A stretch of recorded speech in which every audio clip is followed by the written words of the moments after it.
Consumer behavior number 1.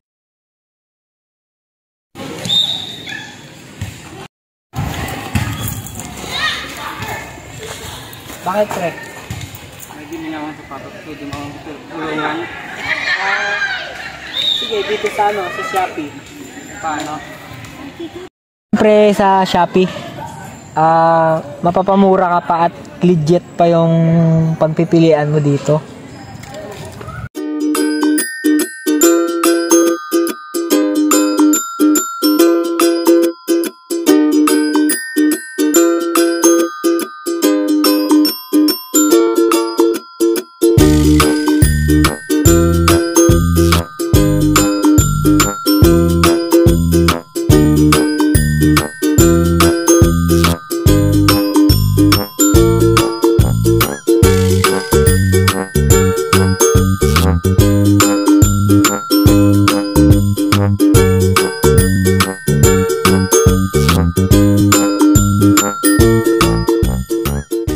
Consumer behavior number 2. Guys, nagugutom na ba kayo? Oo, bakit? Punta tayo sa house. Masarap doon tsaka mura. Sige, tara.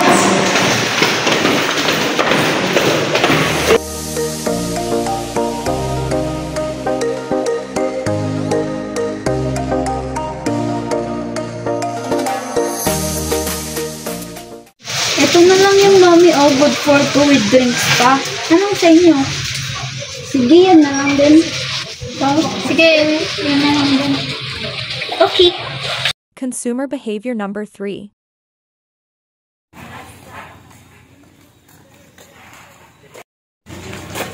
Kuya, kinilas? Bili na po kayo dito, kuya.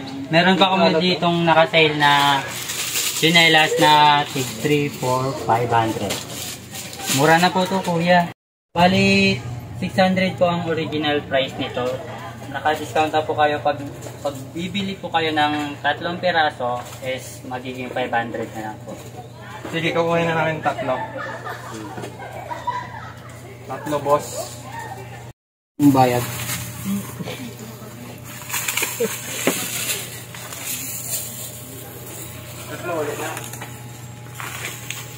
Consumer behavior number 4.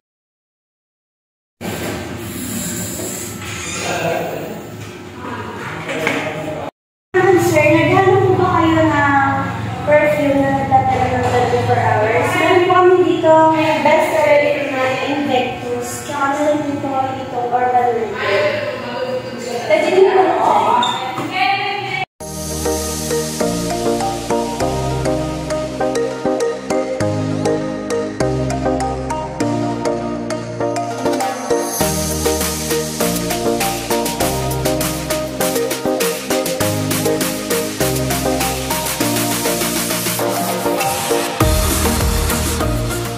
Consumer behavior number 5. Uy, Nix, balita ko may bagong labas na flavor pala sa Turkey-an. Ano yun? Tara, subukan natin. Anong flavor ba dun? May salted caramel, may ube, may kipa powder, tsaka maraming pang iba. Masarap ba yun? Oo, masarap dun. Pero parang mas masarap yung dito sa Big Bro, tsaka mas convenient pa sa student kasi malapit. Ganun ba? Sige.